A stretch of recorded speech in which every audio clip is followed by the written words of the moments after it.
Myanmar থেকে ঢুকছে অবৈধ অস্ত্র ও গোলাবারুদ।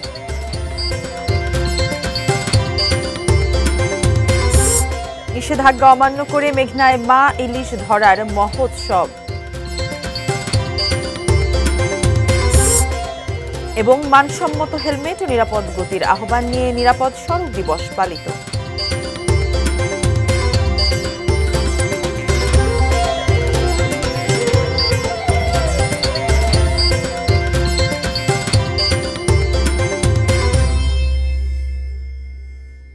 এটিএন নিউজ দেখছেন। সারা দেশের সর্বশেষ খবরাখবর নিয়ে এটিএন নিউজের নিয়মিত আয়োজন দেশের খবরে আমন্ত্রণ জানাচ্ছি আমি মারিয়া শিমু। শুনছিলেন নাসির সিনটেক্স অ্যালুমিনিয়ামের সৌজন্যে প্রধান শিরোনামগুলো।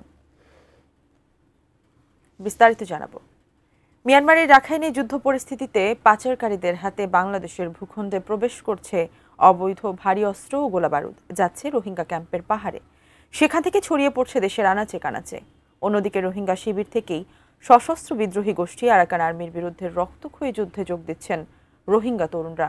সীমান্ত অঞ্চল ঘুরে এসে কামরুল হাসানের ক্যামেরায় বিস্তারিত তুলে ধরছেন সহকর্মী অর্পণ বড়ুয়া। বাংলাদেশের সাথে প্রতিবেশী মিয়ানমারের ২৭১ কিলোমিটার স্থল ও জল সীমান্ত। সীমান্তের অধিকাংশই অরক্ষিত। শূন্য রেখায় কাঁটাতারের বেড়া না থাকায় সীমান্তের নিয়ন্ত্রণ এখন মিয়ানমারের বিচ্ছিন্নতাবাদী গোষ্ঠী আরাকান আর্মির হাতে। মিয়ানমারের যুদ্ধ পরিস্থিতির সুযোগে টেকনাফের নাফ নদী, বান্দরবানের নাইখংছড়ি এবং থানচির নাগরাই সীমান্ত দিয়ে বাংলাদেশে ঢুকছে অবৈধ ভারী অস্ত্র। Anti personal mine, grenade, AK-47, LG, 9mm বিদেশি SMG, পিস্তল, ডেটোনেটর, রকেট লঞ্চারের মতো বিধ্বংসী এসব অস্ত্র ব্যবহার হচ্ছে আধিপত্য বিস্তার, দস্যুতা, মাদক পাচার, অপহরণ সহ নানা অপরাধমূলক কর্মকাণ্ডে। এখানে যারা হোস্ট কমিউনিটি আছে আমাদের, ওদের হাতের নাগালে এসে গেছে এইসব অস্ত্রগুলো, এইসব মানুষগুলো। এবং ওই সব মানুষগুলো ক্যাম্প থেকে এসে আমাদের অনেক লোকের বসত বাড়িতে ভাড়া থাকতেছে, বিভিন্ন গ্রুপে ভাগ ভাগ হয়ে আছে। স্বাভাবিক তাদের ভিতরে মারামারি কাটাকাটি হচ্ছে, আবার আমাদেরগুলোকে অস্ত্রের ভীতি দেখাচ্ছে। অক্টোবরে একাধিক অভিযানে দেশি বিদেশি বিপুল পরিমাণ অস্ত্রসহ ১৪ জন অস্ত্র চোরাকারবারিকে গ্রেফতার করে র্যাব। ৩ মাসের ব্যবধানে র্যাব, বিজিবি, নৌবাহিনী ও কোস্টগার্ড আটক করেছে অন্তত ২৫টি অবৈধ অস্ত্রের চালান। এই বছর শুধু রোহিঙ্গা শিবির থেকেই গ্রেফতার করা হয়েছে ৩৫ জন অস্ত্র ব্যবসায়ীকে।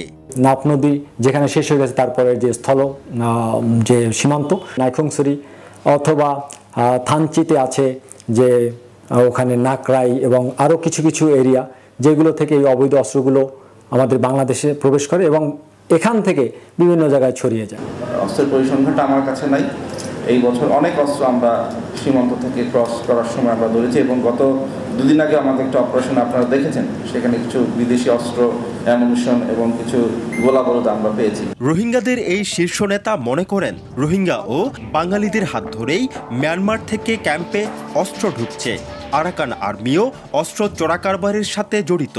যে রোহিঙ্গা বাঙালিয়ল আরালে মিক্সারিংল তাইকে আড়ি দরিয়ারে হি তারা ম্যানেজ করে, হি তারা জরিয়া ফৌজের। এরই মাঝে জন্মভূমির টানে রাখাইন রাজ্যে আরাকান আর্মির বিরুদ্ধে সশস্ত্র সংগ্রামে লিপ্ত RSU, আরসা সহ রোহিঙ্গাদের বিভিন্ন সংগঠন। এসব সংগঠনের হাত ধরে রোহিঙ্গা শিবির থেকে মিয়ানমারে যুদ্ধে যাচ্ছে তরুণদের বড় একটি অংশ। লিডার আছে আর রোহিঙ্গার বাদজন প্রতিদিন রোহিঙ্গা ক্যাম্প থেকে যুবক ছেলেরা যাচ্ছে মিয়ানমারে লড়াই করার জন্য, যুদ্ধ করার জন্য। তারা শক্তিতে পারছে না। যদি বাইরের কোনো দেশ সাহায্য করে তবে ক্যাম্প থেকে আরও ছেলেরা যুদ্ধে যাওয়ার জন্য প্রস্তুত। বাংলাদেশের অভ্যন্তরীণ নিরাপত্তা প্রশ্নে মাদক, অস্ত্র এবং অবৈধ চোরাকারবার বন্ধে সীমান্তে কড়া নজরদারি বাড়ানো উচিত বলে মনে করছেন বিশ্লেষকেরা। অর্পণ বড়ুয়া, এটিএন নিউজ, ঘুমদুম তুমরু সীমান্ত, বান্দরবান। মাইলিশ রক্ষায় সরকারের নিষেধাজ্ঞা অমান্য করে শরীয়তপুর ভোলার বেশ কয়েকটি পয়েন্টে প্রকাশ্যে ধরা হচ্ছে ইলিশ। আর এই ইলিশ বিক্রি করতে মেলার আয়োজন করছেন জেলেও ব্যবসায়ীরা। প্রকাশ্যে চলা এই অনিয়ম বন্ধে প্রশাসন নিশ্চুপ। আরও বিস্তারিত আসাদ ভূঁইয়ার প্রতিবেদনে। 4 থেকে 24 অক্টোবর পর্যন্ত সারা দেশে 22 দিন ইলিশ ধরা, পরিবহন, মজুদ ও বিক্রয়ের উপর সরকারি নিষেধাজ্ঞা চলমান রয়েছে। এই নিষেধাজ্ঞার মধ্যেই ভোলার মেঘনা তেঁতুলিয়া নদীতে চলছে ইলিশ ধরার মহোৎসব, যা ধরা পড়ে এটিএন নিউজের ক্যামেরায়। এই মা ইলিশগুলো কিন্তু নিষেধাজ্ঞার মধ্যেও ধরা হচ্ছে। পুরো নদীতে শত শত জেলে কারেন্ট জাল ফেলে নিধন করছে মা ইলিশ। জেলেরাও স্বীকার করেন নিষেধাজ্ঞা শুধু কাগজে কলমে। আপনাদের জালে বিপুল পরিমাণে ইলিশ মাছ উঠেছে, এর মধ্যে বেশিরভাগই ডিমলা ইলিশ। এতে কি আসলে নিষেধাজ্ঞাটা কি কার্যকর হচ্ছে? জি না, 10,000, 5,000, 15,000, 20,000 এরকম দেয়। এটা কি প্রতিদিন নাকি এক নৌকা? এক নৌকা। ডিম পরীক্ষা করে? ডিম পরীক্ষা করা ঝাঁকে ঝাঁকে মা ইলিশ পেয়ে খুশি জেলেরা। তবে তারা জানান এই ইলিশ ধরতে কিছু অসাধু নৌ পুলিশ সদস্যদের দিতে হয় টাকা। এগুলো বিক্রি করছেন কোথায়? এগুলি বিক্রি হয় এই হাটবাজারে নিয়ে। পুরো নদী জুড়েই কিন্তু ইলিশ ধরার একটি মহা উৎসব চলছে এবং যে পরিমাণ ইলিশ এখন ধরা পড়ছে সেটি স্বাভাবিকের তুলনায় অনেক গুণ বেশি। কোস্টগার্ড ধরলে মনে করেন জালি টাইনে লয়ে যায় গিয়ে মনে করেন হেরা টাকা খায় আর ন পুলিশে ধরলে মনে করেন আমাকে টাকা নিয়ে যেতে পারছে। ন পুলিশ নিয়ে বলছে জাল পড়বে, জাল ছাড় পড়ে না, আমার জাল বিক্রি করে ফেলাইছে। আমার সাথে না, সবার সাথে, যত জেলে আছে সবার সাথে চাঁদাবাজি করে। গভীর রাতে দেশের বিভিন্ন এলাকা থেকে আসে ক্রেতা। সকাল 7টার আগেই শেষ হয় কেনা বেচা। আর এই ইলিশ বিক্রি করতে বাড়ির আঙ্গিনায় এবং বিভিন্ন ফলের বাগানে বসে বিশেষ বাজার। ভোলার পূর্ব ইলিশা সদর নৌ থানার অফিসার ইনচার্জ জানান তাদের সীমাবদ্ধতার কথা। তবে অবৈধভাবে ইলিশ ধরার সাথে অসাধু নৌ পুলিশ সদস্যদের জড়িত থাকার কথা অস্বীকার করেন তিনি। যেহেতু ইলিগাল ফিশিং হচ্ছে, কোথাও কোথাও বিক্রি হবেই। তো আমরা যথাসম্ভব আমাদের যত লজিস্টিক আছে সেই অনুযায়ী আমরা আমাদের পেশাদারিত্বের সাথে আমরা কাজ করে যাচ্ছি। এখন আমরা এটা কোনোভাবে বলতে পারবো না যে আমরা সফল। বিশ্লেষকরা জানান নিষেধাজ্ঞায় মা ইলিশ ধরা বন্ধ না হলে ভরা মৌসুমে উৎপাদন কমে যাবে কয়েক গুণ। তাই ইলিশ রক্ষায় দ্রুত পদক্ষেপ নেওয়া জরুরি। আসাদ ভুঁইয়া, এটিএন নিউজ, ভোলা। দর্শক, শাকসু নির্বাচনের দাবিতে প্রশাসনিক ভবনের সামনে অবস্থান নিয়েছে শাহজালাল বিজ্ঞান ও প্রযুক্তি বিশ্ববিদ্যালয়ের শিক্ষার্থীদের একটি দল। সেখানে উপস্থিত আছেন আমাদের সিলেট প্রতিনিধি কামরুল ইসলাম মাহি। আমরা তার সঙ্গে সরাসরি যুক্ত হব এবং আমরা জানবার চেষ্টা করব এখন সেখানে কি অবস্থা। মাহি, আমরা ইতিমধ্যে জেনেছি প্রশাসনিক ভবনের সামনে অবস্থান নিয়েছেন শিক্ষার্থীরা নির্বাচনের দাবিতে। আমাদের জানাবেন আরো বিস্তারিত, সর্বশেষ সেখানে কি পরিস্থিতি?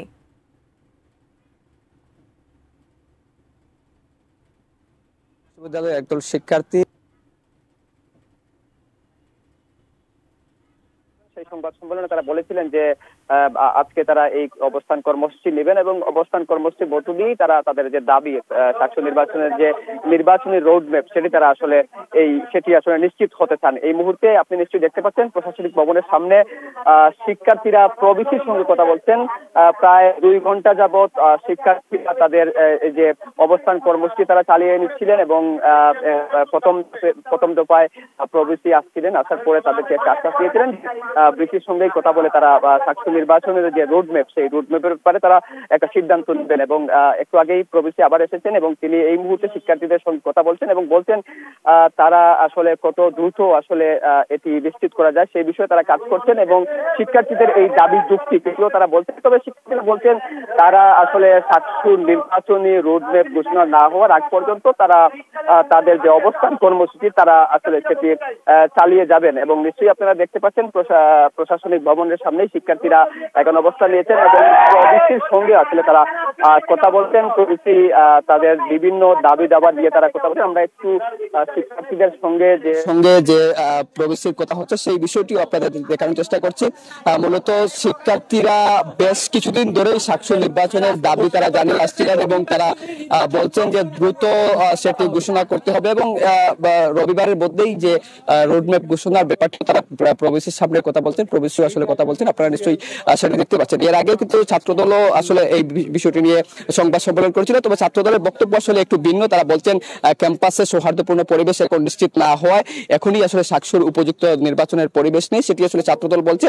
অপরদিকে যে সাধারণ শিক্ষার্থীদের একটি অংশ সহ আরো বিভিন্ন রাজনৈতিক ছাত্র সংগঠনগুলো বলছে দ্রুত গতিতেই নির্বাচনের যে রোড ম্যাপ সেটি আসলে ঘোষণা করতে হবে, সেটি ঘোষণা না করলে তারা আসলে তাদের অবস্থান কর্মসূচি তারা চালিয়ে যাবেন। তো এই ছিল শাকসু নির্বাচন নিয়ে শাহজালাল বিজ্ঞান ও প্রযুক্তি বিশ্ববিদ্যালয় থেকে আমার কাছে সর্বশেষ। সিমো।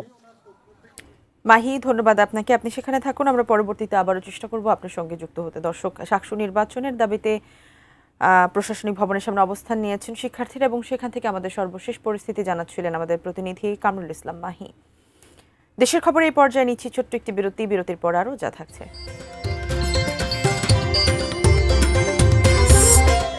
নতুন নীতিমালা বাস্তবায়নের দাবি সার বীজ ডিলারদের এবং কেরানীগঞ্জের ফুটপাত দখলমুক্ত করতে অভিযান।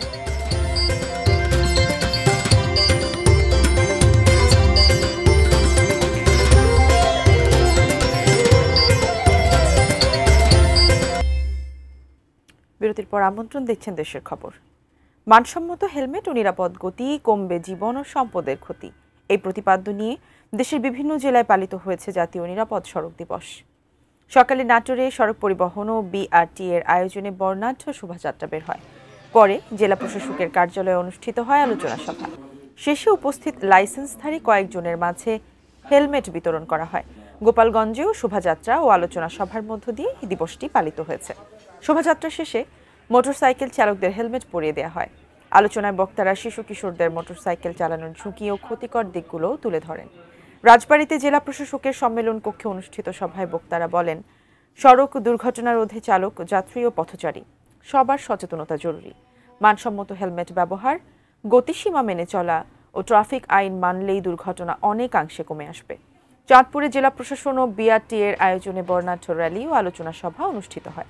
কর্মসূচিতে অংশ নেয় নিরাপদ সড়ক চাই চাঁদপুর জেলা শাখা সহ বিভিন্ন সামাজিক সংগঠন।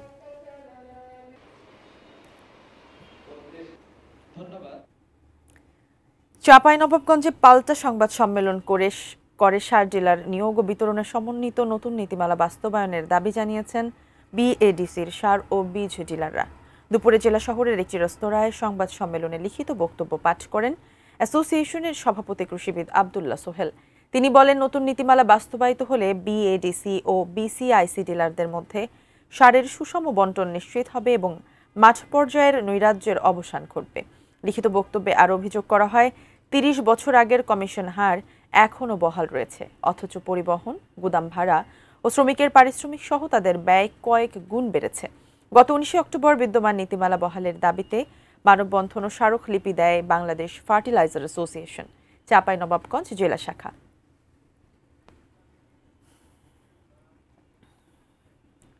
দেশের খবরের সময় হলো আরেকটি বিরতির, সঙ্গেই থাকুন।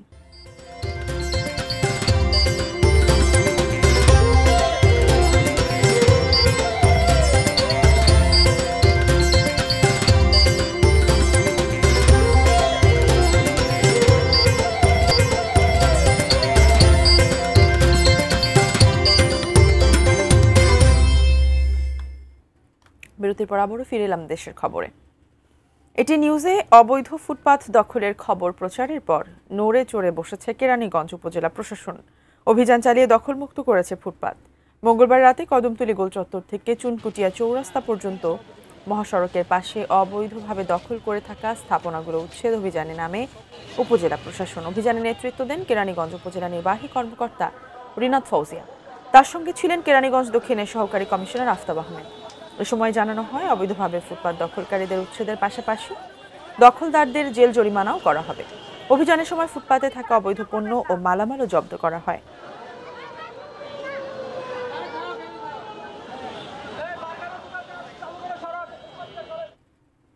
দর্শক, এই ছিল দেশের খবরের সর্বশেষ। কাল আবারও দেখা হবে একই সময়। সে পর্যন্ত সবাই ভালো থাকুন, দেখে থাকুন এটি নিউজ। ধন্যবাদ সবাইকে।